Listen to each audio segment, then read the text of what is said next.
grew up in Rosedale, which is just north of Bundaberg, and your father was a police officer, and he lived he was quite a stern, tough man, and you were raised nice and proper. You were taught good manners. You were taught to be disciplined, be on time. Tell us about that growing up. Yeah, well, now my dad was a hard nut, and he taught me respect as well. And and we'd come from dad and my mother had split up sort of thing, and things weren't all that rosy. But yeah, he was, and I got into trouble one day at school during an exam. I lost it, and I copped. I think it was 10 of the best with the cane, and then when I got home, I got a biff around the ears and the police belt around the backside.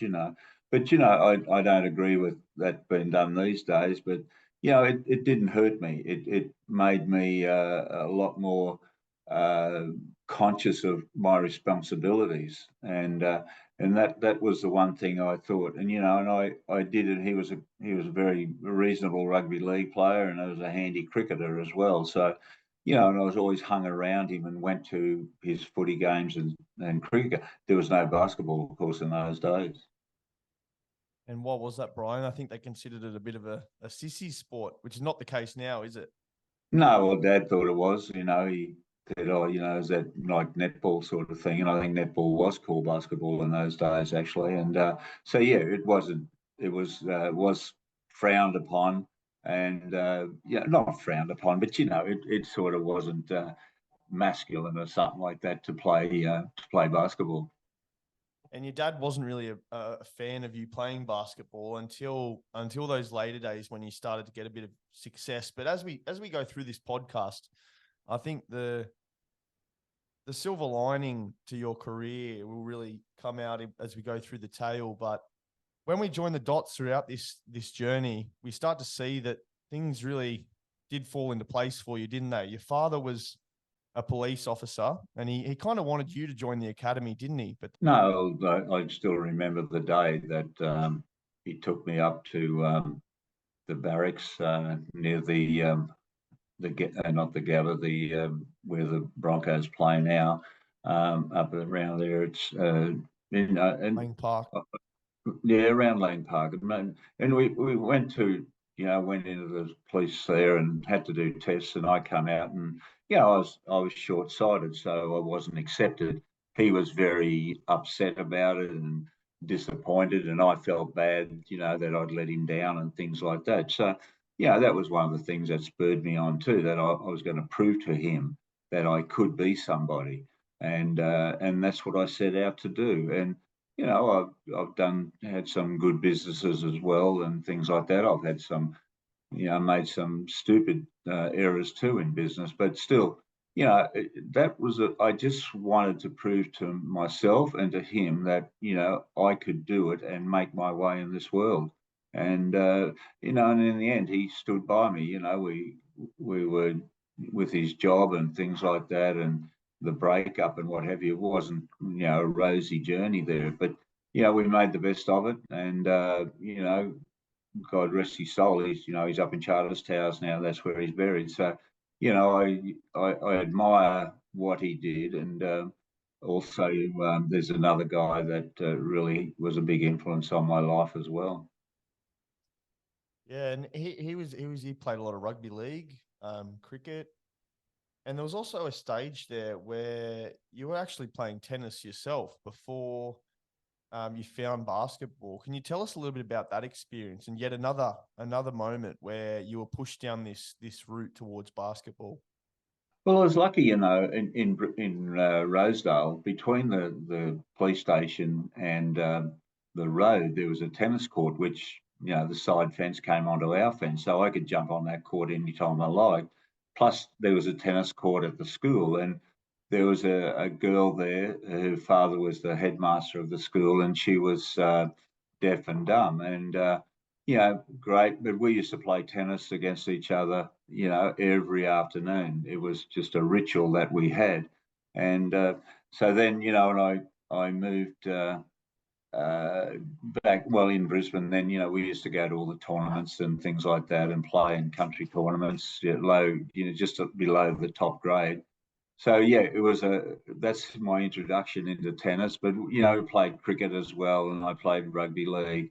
But I did play a lot of tennis, and I didn't do too bad at it, and had some very good mates that went on and were made the name for himself in basketball, in tennis. In fact, you loved your sport, and there were some days where you're playing cricket outside in the backyard in the dark, and your parents couldn't pull you in for dinner, and you got the cane, you got a whack over the ears, and you talk about, and we'll address this as we go through, but sport really wasn't your thing.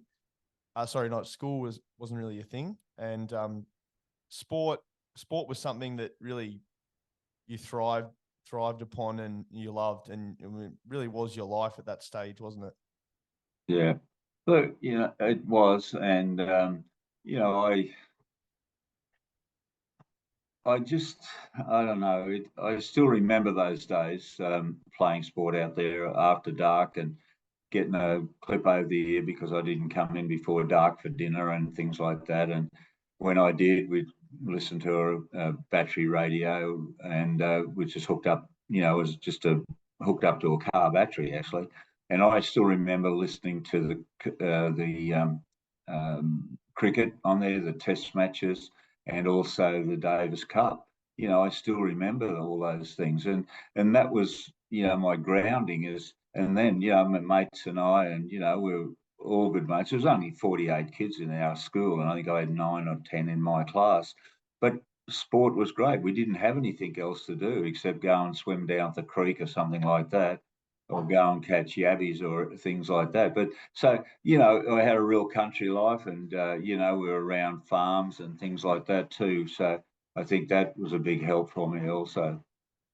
Yeah. So one of your biggest regrets in life was dropping out of school before year 10. Your mother and father, as you said before, separated, and you moved back to Brisbane to live with your auntie. You got a job at the fruit shop there, and you're working in Dunlop Tires as a labourer. And then I think there was a salesman there at the time,